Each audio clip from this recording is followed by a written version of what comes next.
Assalamualaikum dan selamat sejahtera.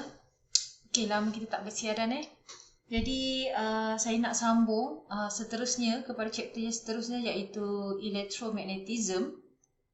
Chapter kita yang ketiga. Untuk bahagian teori Electromagnetism, saya dah terangkan dalam sesi live bersama dengan awak kan. Jadi untuk sesi penerangan pada rakaman kali ini, saya nak kita berbincang ataupun saya akan go through kaedah untuk kiraan. Okay?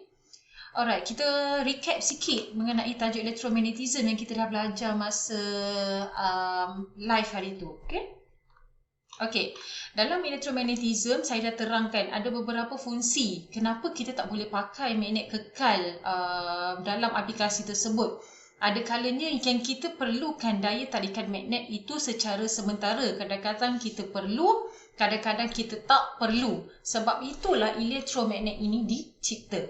Okay, nama terms dia pun dah elektromagnet. Means sekarang ni bila you bekalkan elektrik, maka terjadilah magnet. Kalau you tak bekalkan elektrik, maka magnet tu tak jadilah magnet tu. Sebab itulah nama dia elektromagnet.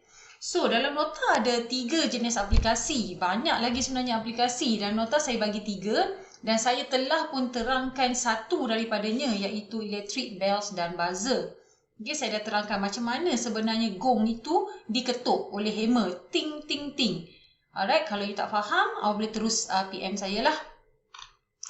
Okay, kita dah belajar 5 quantities dalam magnet. Yang pertama kita belajar pasal magnetic flux. Di mana magnetic flux ni, okay, kita tulis sikit lah Magnetic flux ataupun kita panggil sebagai Phi. Ini ejaan dia, kita panggil Phi. Okay, simbol dia macam ni lah, lebih kurang macam simbol diameter. Okay, Phi. Dan rumus Phi equal to BA. Okay, di mana Phi kita dalam unit Weber. Capital W, small letter B. Dan juga B merujuk kepada density. Density ni apa? Kalau dalam bahasa Melayu, translation dia, density is refer to ketumpatan. In the simplest words, ketumpatan ini bermaksud betapa padu. Padu tak barang tu. Macam tu. Jadi betapa padat tak barang tu. Itu ketumpatan lah, density. Dalam unit Tesla, T-E-S-L-A.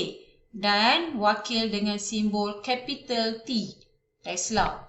Dan A refer kepada area, iaitu luas permukaan. Apa yang luas? Permukaan apa? Permukaan awak punya core lah. Okay? Permukaan core. Area dalam unit meter square. Meter kuasa 2. Okay, tapi selalunya saya ingatkan awak dalam soalan, dia tak keluar suci tau. Soalan ni dia tak suci murni bagi tahu area itu berapa. Selalunya area ni awak kena calculate menggunakan rumus engineering matematik. Contohnya cari luas permukaan bulatan, luas permukaan segi empat, rectangle ataupun square dan sebagainya lah. Okay.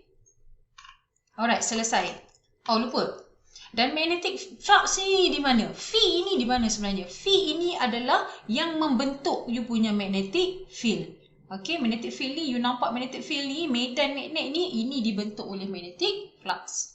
Okay, saya harap clear lah. Lepas tu saya dah terangkan macam mana arah aliran pada magnetic flux ketika mana merujuk kepada dia punya arah arus, iaitu genggaman tangan kanan. Di mana you punya thumb merujuk kepada arah arus masuk atau keluar, dan you punya the rest 4 finger lagi akan menunjukkan arah pengaliran medan magnet. Okay, saya tak nak cakap banyak pasal tu lah. Kenapa ada single conductor? Kenapa ada two conductor? Sebab awak dah belajar sebelum ni. Kita ada self inductance dengan mutual inductance. Self inductance satu conductor, mutual inductance ada 2 conductor. Okay, sebab itulah dia buat contoh 2 lah. Alright. Kuantiti yang seterusnya kita belajar pasal magnetic flux density, iaitu B. B tadi itulah density, ketumpatan, kepadatan, kepaduan. Okay, B. Okay, kalau tadi awak ada rumus Phi equal to BA, jadi bila you are talking about B, density, maka jadikan B sebagai tajuk, bawa A ke sebelah, maka jadilah Phi over A. Dapatlah rumus ni. Alright, di mana B dalam unit Tesla, capital T, Tesla, bukan Tesla S ini merujuk kepada kumulatif. Maksudnya banyak magnetic flux, banyaklah density dia. Jadi wujudlah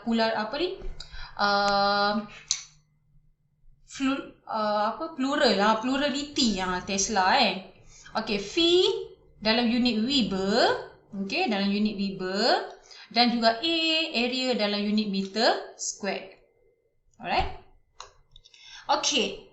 Jadi kita dah selesai bahagian recap untuk flux density. Jadi kita teruslah buat latihan. Okey, kita terus buat latihan. Alright. Example yang pertama.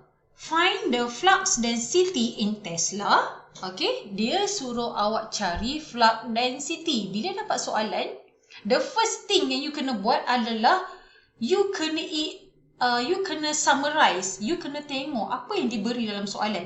Okey, flux density. So keluarkan. Flux density ni B. Okey, dalam unit Tesla, dia tak nak milli Tesla, dia tak nak micro Tesla, dia nak dalam unit Tesla. Okey, di sini dia macam nak uji awak tentang unit terbitan lah. Kalau you ada unit terbitan dalam jawapan nantilah. Okey, kita tengok dulu. When the flux, dia bagi nilai flux. Flux ni apa tadi? Flux ni adalah nilai V.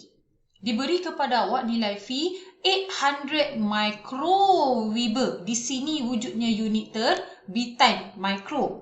Ingat nanti penyelesaian kita kena matikan unit terbitan dulu. And the area is 0.004 meter square. Okay, clear lah dia bagi A dekat sini. So macam mana nak settle kan? So kita settlekan sama-sama. Alright, flux density B. Apa rumus yang ada untuk B? B equal to V over A. Direct questions. B equal to V over A. Di mana nilai V diberi 800 microweber. Micro is equal to times 10 power of negative 6. Ingat penyelesaian mesti matikan unit terbitan. Awak tak boleh darab 800 sahaja macam tu. Salah nanti Okey, bahagi dengan 0.004 meter square. Meter square ni memang unit asas dia. Okey, area memang dalam meter square. Okey, kat sini you dapat jawapan. Bila you tekan kalkulator, cara tekan kalkulator ada macam-macam jenis. So, kalau saya yang tekan, saya akan tekan 800 darab 10 kuasa, button kuasa, negatif, button negatif 6. Okey, 800 darab 10 kuasa negatif 6. Saya tekan sama dengan dulu. Okey, bila sama dengan, barulah saya tekan simbol bahagi. Bila tekan simbol bahagi, dia akan jadi answer bahagi 0.0004 sama dengan. Maka you akan dapat 0.2 Tesla. Direct you akan dapat 0.2 Tesla. And solve. So betul lah dia nak unit Tesla kan? So selesai. Simple direct questions. So kita tengok pula questions yang kedua. Example yang kedua. A magnetic pole face has rectangular section. Dia ada rectangular section. Rectangular ni apa? Apa bentuk rectangular? Okey, rectangular bentuk dia macam ni. Okey, ini adalah rectangular. Rectangular dia ada section. Section adalah inilah section ni maksudnya potongan. Bila you potong, section yang terdedah. Okey, yang terdedah tu kita panggil section Section having dimension 200 mm, 100 mm. Jadi dekat sini dia bagi tahu ada 200 mm, dekat sini 100 mm. Okey? Dia bagi tahu dah benda ni kat awak. If the total flux emerging, maksud dia total flux adalah nilai V awak lah. Kalau you confused, apa benda total flux ni? You tengok unit pula. Unit Weber kan? Bila unit Weber, of course lah dia refer kepada nilai V. Ingat nilai V. Dia bagi V awak 150 micro. Again, unit terbitan micro Weber. Dan dia suruh calculate the flux density. Dia suruh calculate B di sini. Okey, dia suruh calculate B.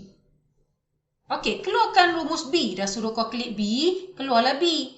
B equal to V over A.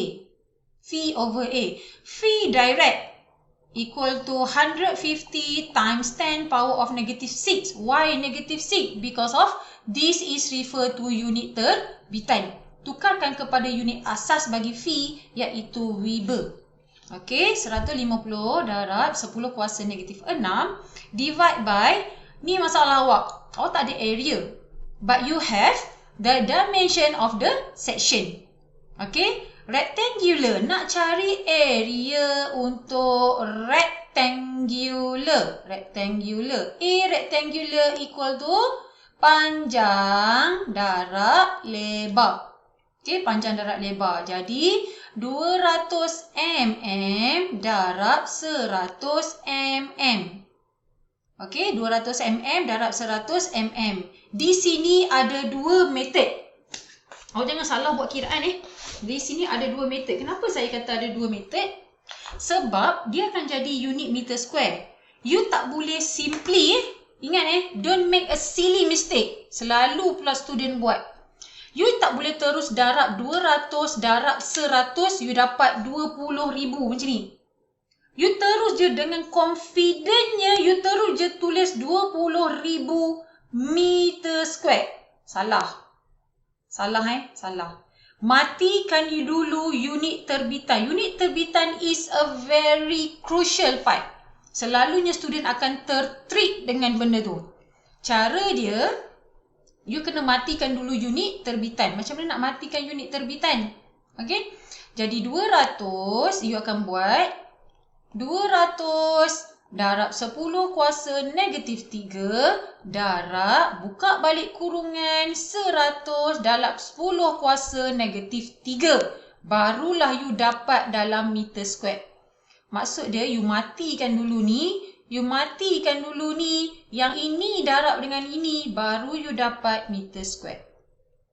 Bear in your mind yang berhati-hati dengan trick of unit terbitan. Right? Jadi bila you ikut cara saya tu 200 darab 10 kuasa negatif 3, 200 darab 10 kuasa negatif 3 sama dengan dulu. Okey, sama dengan. Lepas tu darab buka kurungan 100 darab 10 kuasa negatif 3. 100 darab 10 kuasa negatif sama dengan. Maka awak akan dapat jawapan awak di sini 0.02 meter square. Instead of tadi you dapat 220,000 kan? Jawapan dia sebenarnya adalah 0.02 meter square. Boleh? And then you masuklah dekat sini 0.02 meter square samalah dengan 150 darab 10 kuasa negatif 6 bahagi 0.02, awak akan dapat 7.5 mili Tesla. Soft. 7.5 mili Tesla. Ini metod pertama ini metod pertama. Ada metod yang kedua melibatkan kiraan unit. Macam mana metod yang kedua ni? Okey, metod yang kedua ni tak cukup tempat pula Saya tulis sini Metod yang kedua awak boleh juga darab 200 mm darab 100 mm. Betul? Awak nak jadikan dia meter square kan? Awak dapat 20,000 mm square. Okey? Bila awak dapat 20,000 mm square, awak jangan terus ambil ni. Salah. Salah juga kalau awak ambil 20,000 darab 10 kuasa negatif 3 meter square. Pun salah. Kenapa? Sebab ini meter square. Ini pun meter square juga. Mili itu sendiri membawa meter square je. Faham? 20,000 tu dah meter square. Mili tu meter square juga.